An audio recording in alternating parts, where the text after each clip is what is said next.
The air in the ballroom was thick with the scent of expensive perfume and ambition. It was the annual corporate awards gala for Liam's investment firm, a glittering spectacle of forced smiles and carefully constructed allegiances.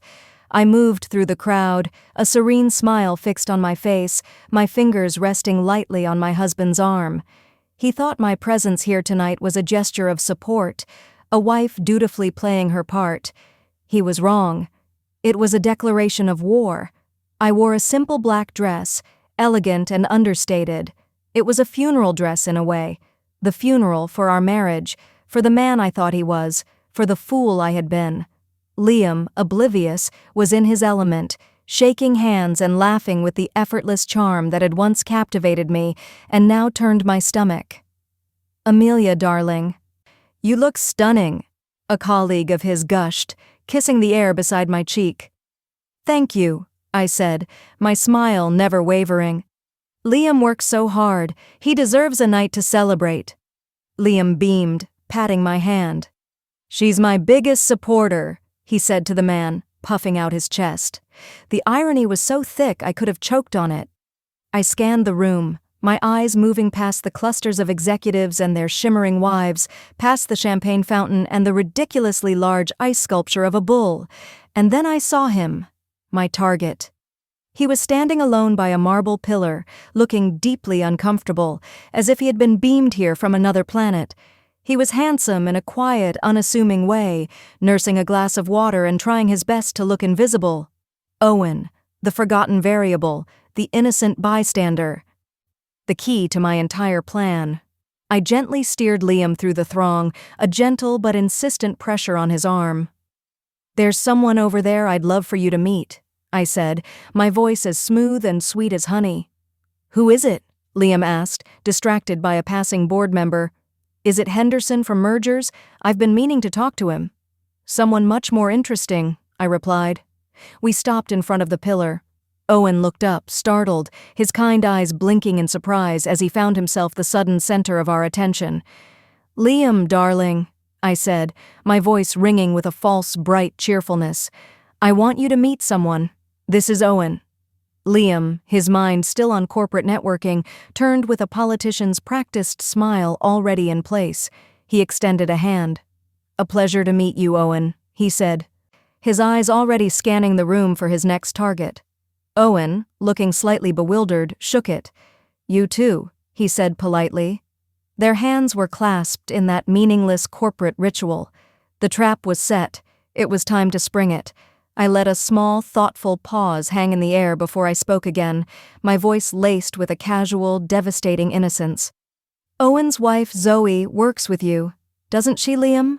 I said, watching my husband's face. "I'm sure you two know each other very well." It happened in an instant. Liam's smile froze, a grotesque mask of charm cracking at the edges. His eyes, which had been scanning the room, snapped to Owen's friendly, unsuspecting face, and then finally, to mine. He saw my serene, knowing smile. He saw the cold, clear understanding in my gaze. He saw the trap. The color drained from his face. He finally understood. This wasn't a chance meeting. This wasn't a social pleasantry. This was a carefully orchestrated, perfectly timed execution. He was standing here, shaking the hand of the man whose life he was destroying, all under the calm, watchful eye of the wife he had so thoroughly underestimated. The noisy ballroom seemed to fade away, the music and chatter dissolving into a dull roar in the background.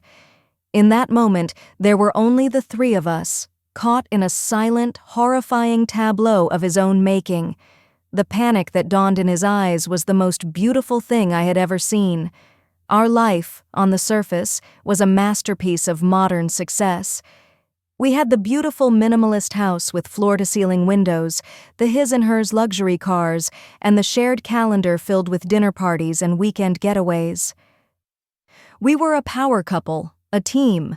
Liam was the charismatic, aggressive rainmaker at his investment firm, and I was the quiet, strategic mind, a financial analyst who worked from a home office that overlooked a serene, perfectly manicured garden. We were a partnership built on a foundation of mutual ambition and, I had believed, unwavering loyalty. The first hairline crack in that foundation appeared on a Tuesday. Liam came home late, well past midnight, smelling of stale wine and a floral perfume that was not mine. My perfume was sandalwood and citrus. This was a cloying, sweet scent, the kind I had always hated. "Sorry, honey," he'd mumbled, unknotting his tie as he stumbled into the bedroom. "The dinner with the Tokyo clients went on forever. You know how it is." I did know how it was. I had attended enough of those dinners to know that the Tokyo clients always flew home on Monday nights, but I said nothing. I just watched him, a cold seed of suspicion planting itself in my heart. A week later, he canceled our standing Friday date night. "Massive project deadline," he texted. "Have to pull an all-nighter with the team. Don't wait up." The lies were small, almost plausible, but they began to accumulate, like dust in an unused room, slowly covering the once gleaming surfaces of our marriage. He became more protective of his phone, angling the screen away from me when he texted. He started working out more, buying new, expensive clothes. I recognized the classic, cliché signs of a cheating husband, the kind you read about in magazines, and with each new sign the cold seed in my heart grew, sprouting into a thorny vine of certainty. I am not a woman who cries or throws plates. My mind is my greatest asset, and emotion is the enemy of strategy. So I did not confront him. Confrontation would lead to more lies, to gaslighting, to a messy, emotional battle that he, with his glib charm, would probably win. A scene would accomplish nothing. I needed data. I needed proof. The proof came on a Saturday afternoon. Liam had taken his car to be detailed, a new weekend ritual of his. I decided to clean out my own car, a task I had been putting off for weeks. As I was vacuuming under the passenger seat, the hose snagged on something.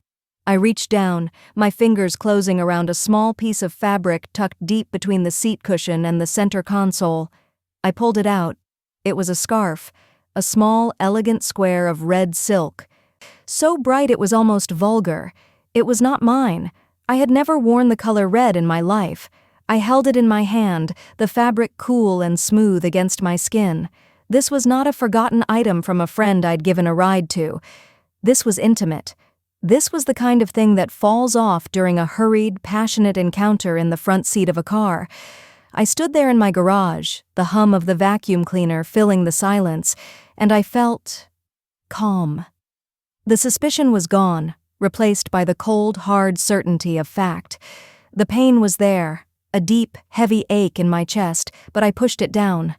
Pain was an emotion, and emotion was a liability.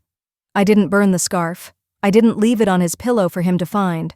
I walked back into the house, went to my office, and took a small, empty box from my desk drawer. I carefully folded the red silk scarf and placed it inside. I closed the lid and labeled the box with a single word: evidence. My marriage, as I had known it, was over. My husband was a liar and a cheat. The time for being a loving, supportive wife was over. The time for gathering information, for identifying my enemy, and for planning my countermove had just begun. He had mistaken my quiet nature for weakness. He was about to learn that the quietest people are often the most dangerous, because they are the ones who are always listening. My home office, once a sanctuary for quiet thought and complex financial modeling, transformed into a war room. The red scarf was my casus belli, the undeniable act of aggression that justified the campaign to come. I began my investigation not with the frantic energy of a spurned wife, but with the cold, methodical precision of a strategist dissecting an opponent's weakness. My first move was to analyze the data trail he was unknowingly leaving behind. I started with our joint phone records, which I had managed for years because Liam found such administrative tasks tedious. I downloaded the last 3 months of call logs and text message data. I ignored the calls to his mother, to clients, to me. I was looking for a pattern, an anomaly. And I found it. A single number appeared with increasing frequency, mostly late at night or on weekends, with call durations that were too long for a casual acquaintance and too short for a family member. The texts were numerous, clusters of back-and-forth messages that spoke of a constant, flowing conversation. Next, I moved to the credit card statements. Again, I was looking for deviations from the norm. Liam was a man of habit. The same coffee shop every morning, the same restaurant for client lunches. But in the last few months, new charges had appeared. A recurring charge for a hotel bar downtown, a place we had never been to together. Several expensive dinners for two at intimate, dimly lit restaurants he would have called too stuffy for us. And one charge in particular made my blood run cold. A single extravagant purchase from a high-end lingerie boutique. The data was painting a clear picture. The final piece I needed was a name. I cross-referenced the mystery phone number with Liam's work calendar, which was synced to our home network. I looked for the dates of the hotel bar charges, the expensive dinners. On each of those dates, his calendar showed the same entry. Late-night project meeting. Zoe. Zoe. I knew the name. She was Liam's colleague, a rising star in the firm. Ambitious, ruthless, and, from what Liam had told me, his main rival for the coveted partnership position that was opening up at the end of the year. He had often complained about her, calling her a shark, a backstabber. It seemed their rivalry had evolved into something else entirely. I needed visual confirmation. The next evening, Liam texted me his usual excuse. Stuck on the Nightingale project with Zoe, going to be a late one. The Nightingale project. I had seen a folder with that name on his desk. It was, he claimed, the key to securing the partnership. Instead of ordering takeout and watching a movie, I got in my car. I parked across the street from his office building, in the shadows where I wouldn't be seen. I waited. Just after 7, he walked out, not with a team, but alone. He didn't get in his car and drive home. He walked 2 blocks down the street to the same sleek hotel bar from the credit card statements. He went inside. I waited for 10 more minutes. Then a taxi pulled up and a woman got out. She was tall, stylish, with a confidence that bordered on arrogance. She wore a sharp, tailored dress the exact shade of bright, vulgar red as the silk scarf in the box on my desk. It was Zoe. She walked into the bar. Through the large glass window, I saw it all. I saw him stand up to greet her. I saw the way his professional smile melted into something more intimate, more predatory. I saw him lean in and kiss her, not a friendly peck on the cheek, but a long, possessive kiss that spoke of familiarity and shared secrets.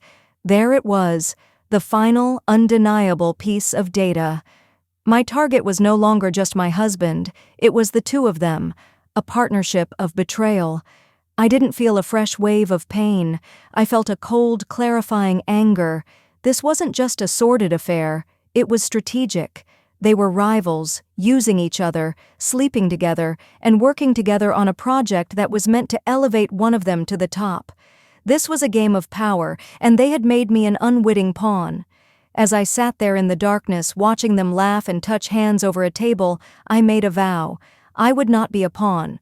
I would not be a victim. I would learn the rules of their game, and I would beat them at it.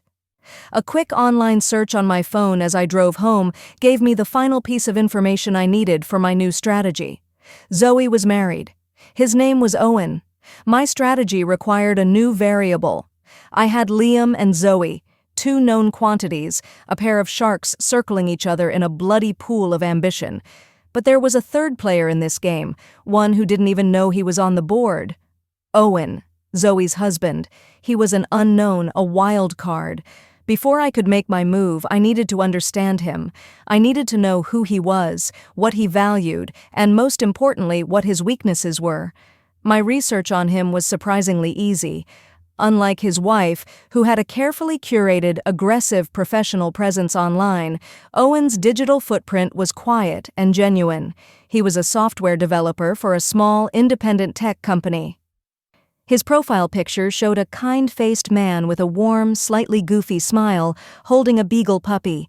His feed wasn't filled with corporate jargon or self-aggrandizing posts. It was filled with pictures of hiking trails, articles about astrophysics, and excited posts about old, classic science fiction novels he was rereading. He was, in every conceivable way, the polar opposite of my husband. I learned his routine. His office was only a few miles from my house, and he often spent his lunch break in a small, quiet park nearby, usually sitting on the same bench, reading. The next day, I made my move. I dressed down in jeans and a simple sweater, my hair pulled back in a ponytail. I wanted to look approachable, normal. I bought a coffee and a newspaper and went to the park. I saw him on his usual bench, completely absorbed in a thick paperback book. I chose a bench just a few feet away, close enough to be noticed but not so close as to seem aggressive. I sat, pretending to read, my heart pounding with a nervous energy. This part of the plan felt duplicitous and wrong, preying on an innocent man's kindness, but it was a necessary step. After a few minutes, I took a deep breath and stood up as if to leave. I tripped, my ankle twisting unnaturally, and the full cup of hot coffee flew from my hand, splashing across the pavement right in front of his feet. "Oh my goodness!" I cried out, a little more dramatically than I intended. He was on his feet in an instant. "Whoa, are you okay?" he asked, his voice filled with genuine concern. He rushed over, his book forgotten on the bench. That was quite a fall. "Did you hurt your ankle?" "I think I'm okay," I said, leaning down to rub my ankle, feigning a slight wince. "Just clumsy. I'm so sorry about the mess." "Don't be silly. It's just coffee," he said, his warm smile instantly putting me at ease. He offered me a hand to help me up. His grip was firm and steady. "Here, let me get you some napkins." He hurried over to his bag and came back with a handful of napkins, helping me dab at the coffee on my jeans. We struck up a conversation. It was easy, natural. He had a gentle, self-deprecating sense of humor that was a world away from Liam's arrogant bluster. He asked what I did for a living, and when I told him I was a financial analyst, his eyes didn't glaze over. He asked intelligent questions, genuinely curious about my work.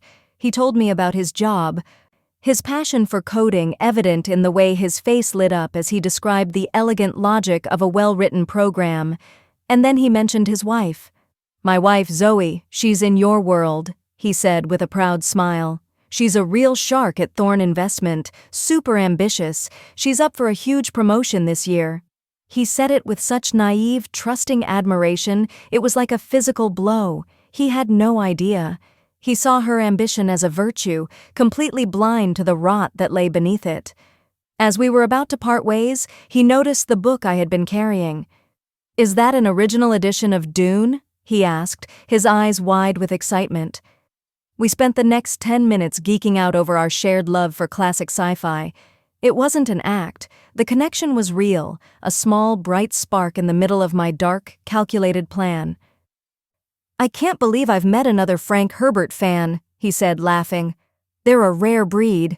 We should grab a coffee sometime, one that you don't end up wearing." "I'd like that," I said, and I was surprised to find that I meant it. As I walked away, a wave of guilt washed over me. Owen was a good man. He was kind, intelligent, and trusting to a fault. He was the collateral damage in Liam and Zoe's war, and he didn't even know it. My plan had been born of a desire for cold, calculated revenge, but now, looking at this kind, unsuspecting man, it began to feel like something else. It began to feel like a mission for justice. Our coffees became a weekly ritual. We met at a small, quiet cafe halfway between his office and my house, a neutral ground where I could momentarily forget the ugly truth of my mission. With Owen, I didn't have to be a strategist or a spurned wife. I could just be Amelia. We talked for hours about books, about technology, about our dreams. The friendship that bloomed between us was genuine, a strange and unexpected flower growing in the poisoned soil of my deception. And with every kind smile, with every shared laugh, my guilt deepened. He was a good man, and I was leading him unknowingly toward the cliff edge of his own life. He often spoke of Zoe, always with a naive pride that twisted a knife in my gut. He saw her ambition as something to be admired, a force of nature he was lucky to be near. He was completely blind to the fact that that same ambition was what drove her into my husband's bed, and as I was about to discover, into a plot far more sinister than a simple affair. It happened during our 4th coffee meeting. I had just finished telling him about a frustrating financial model I was building, and he had been listening with his usual rapt attention. "That's the thing about complex systems," he said, his eyes lighting up with a familiar passion. People always look for shortcuts, but true elegance is in the foundation. He leaned forward, his voice dropping with an almost conspiratorial excitement. Speaking of which, can I tell you about my secret project? I haven't really told anyone except Zoe. Of course, I said, intrigued. I've been working on it in my spare time for over a year, he began. It's a new kind of organizational software. It uses a predictive algorithm to manage workflow for large creative teams. It learns from user behavior to streamline communication and resource allocation. Well, I think it's revolutionary. He looked almost shy as he said it, as if admitting its brilliance was an act of arrogance. He called it Project Nightingale. A jolt of ice shot through my veins, so cold it made me gasp. Project Nightingale. I had seen that name before. It was the name on the thick, important-looking folder that was always on Liam's desk, the one he was supposedly working on with Zoe, the one he claimed was the key to their partnership promotion. That sounds incredible, Owen, I managed to say, my voice steady despite the roaring in my ears. Thanks, he said, beaming. I'm not a business guy, you know. I can build the thing, but I don't know how to sell it. So I gave the only complete copy of the code, my entire presentation, everything, to Zoe. He took a hopeful sip of his coffee. She thinks it has huge market potential. She's going to use her corporate connections to help me find investors. She might even present it to some of the partners at her firm. The world narrowed to a single horrifying point. The pieces of the puzzle slammed together with a sickening, brutal force. The affair wasn't just a passionate distraction. It was a business transaction. Liam and Zoe weren't just cheating on us. They were partners in crime. They were planning to steal Owen's life's work, this brilliant, revolutionary idea born from his passion and trust, and pass it off as their own to win the promotion. They were going to build their careers on the wreckage of his dreams. I felt a new kind of rage, a white-hot fury that burned away the last of my guilt. This was no longer about a simple, sordid affair. This was about a profound, calculated act of theft and betrayal against a good, unsuspecting man. My initial plan to simply expose their affair and watch the fallout now seemed petty, insufficient. This crime demanded a bigger, more elegant, more devastating form of justice. I looked at Owen, at his hopeful, trusting face, and my resolve hardened into diamonds. He thought his wife was his champion. He thought my husband was just a name in a corporate directory. He had no idea that the two people he trusted most in the world were about to detonate a bomb under his life. But I knew, and I would be the one to disarm it. My plan for revenge had just evolved into a rescue mission. The corporate awards gala was in 2 days. It was the centerpiece of Liam's professional life, a night of performative celebration before the final, cutthroat push for the partnership. I now knew that it was also the deadline. Liam and Zoe were scheduled to present their brilliant new software idea, Project Nightingale, to the company's board of directors the following Monday. The gala was to be their final victory lap before they delivered the killing blow, both to their competition and to Owen. My original plan had been simple: expose their affair in the most public and humiliating way possible. But now, that wasn't enough. Simple humiliation wouldn't undo the theft of Owen's work. I needed to not only detonate their lives, but also to salvage his. My plan became a delicate, two-pronged attack. The first step was to secure my own attendance. I couldn't risk Liam deciding he wanted to go stag, so I staged a small victory of my own. I entered an online contest for a local luxury magazine, and using my knowledge of data analytics to game the system, won a pair of VIP tickets to the gala, complete with a limousine service. I presented them to Liam with a triumphant smile. "Look, darling," I said, my voice bright and cheerful. "Now we have to go. It's fate." He couldn't possibly refuse without looking like a terrible husband. He was trapped. The second step was more complex. I needed to get Owen there. He would never attend such a corporate event on his own. I needed a lure, something that would guarantee his presence without raising his suspicions. Posing as a freelance journalist, I sent an anonymous email to the head of Owen's small tech company. I wrote that I was doing a piece on unsung heroes in the local tech community and that Owen had been nominated by his peers for a surprise Community Innovator Award. The award, I explained, would be presented at the Thorn Investment Gala, and it was imperative that he attend, but that he not be told the real reason, as it was meant to be a surprise. His boss, a kind woman who clearly adored Owen, bought it completely. She called him into her office and told him the company had been given a corporate table at the gala and that he was chosen to represent them. It was a command performance he couldn't refuse. All the pieces were in place. The board was set. The night of the gala arrived. I took my time getting ready, a calm, cold purpose settling over me. I chose my dress with care, a simple, elegant black column. It was a backdrop, not a statement. Tonight, I was the director, not the star. When Liam saw me, his eyes widened. "Wow, Amelia, you look incredible." He was seeing me as an asset, a beautiful wife to have on his arm as he schmoozed his way through the evening. He had no idea he was looking at his executioner. In the limousine on the way there, he was buzzing with a nervous, arrogant energy. He talked non-stop about the presentation on Monday, about how he and Zoe had cracked something truly revolutionary with the Nightingale Project. He was practicing his lies on me, sharpening them for the board. I just smiled, nodded, and let him talk, gathering the last threads of rope he was using to hang himself. When we arrived, I let him lead me into the glittering ballroom. He was immediately swept up in a sea of handshakes and backpats. I stayed by his side, my hand on his arm, the perfect, supportive wife. All the while, my eyes were scanning the room, searching for Owen. I finally spotted him, exactly as I had pictured, standing awkwardly alone by a marble pillar, looking deeply out of place, clutching a glass of water like a life raft. He looked miserable.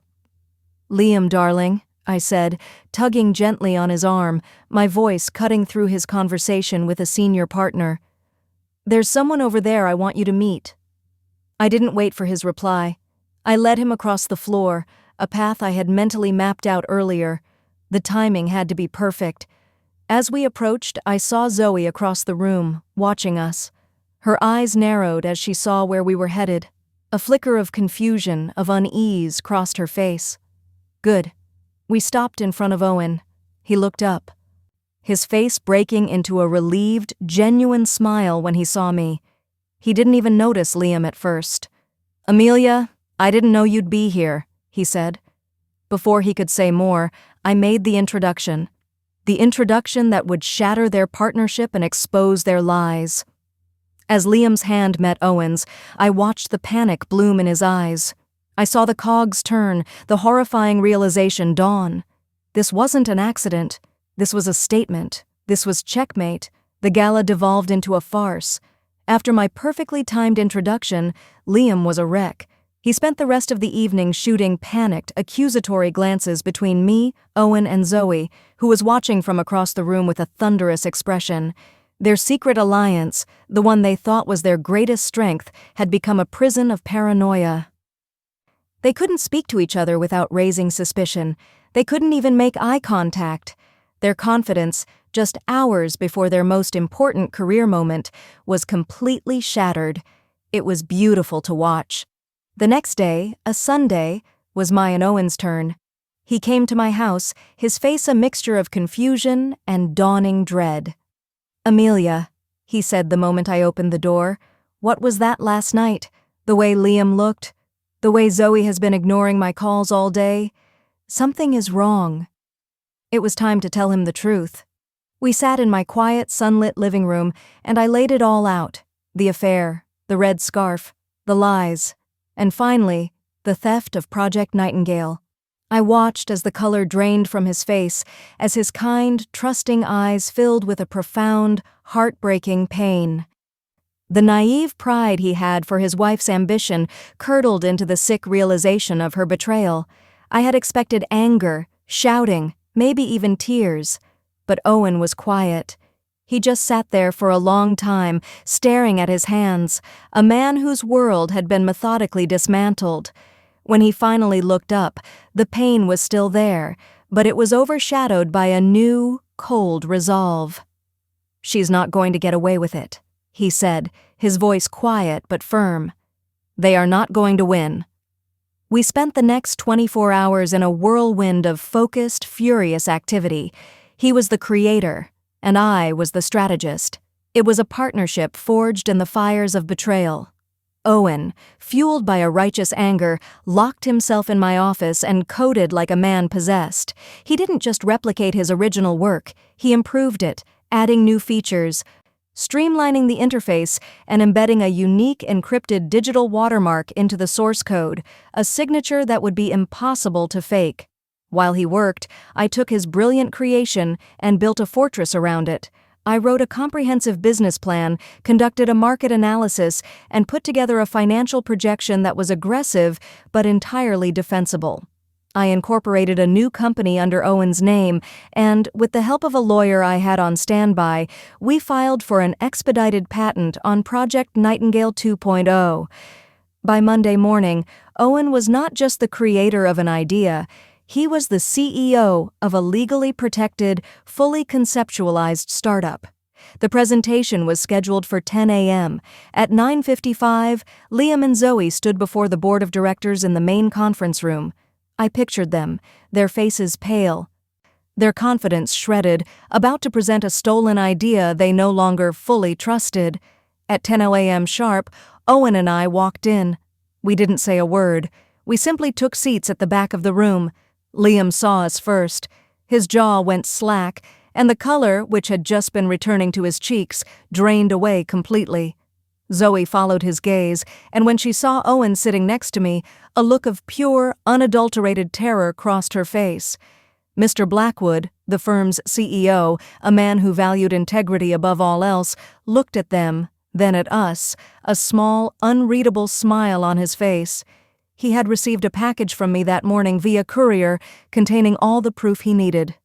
"Liam, Zoe," he said, his voice dangerously calm. "Please, begin your presentation." It was a disaster. They stumbled over their words. Their slides seemed unfamiliar. Their answers to the board's questions were vague and evasive. They were trying to describe a country they had never visited. When their painful presentation finally sputtered to a close, Mr. Blackwood didn't thank them. He just looked to the back of the room. "And now," he said, his voice booming in the silent room, "we'll hear from the project's actual creator." He nodded directly at Owen. We walked to the front of the room, past the two stunned, ashen-faced thieves. Owen plugged in his laptop and began to speak. He was brilliant. He spoke with the passion and authority that only a true creator can possess. When he finished, I stepped up and laid out the financial strategy, the business plan, the irrefutable path to profitability. We didn't just have an idea, we had an empire in the making. The outcome was swift. Liam and Zoe were suspended immediately, pending a full ethics investigation that would surely end their careers. Owen's new company was offered a seed funding deal by the firm on the spot. As we walked out of the conference room, leaving our former spouses to face the wreckage of their lives, Owen turned to me. "Thank you, Amelia," he said, his voice thick with emotion. I looked at him, my new business partner. We were not lovers. We were something far more powerful. We were survivors. We had taken the pain of their betrayal and transformed it into a foundation for a new future, one we had built together. The game was over, and we had won.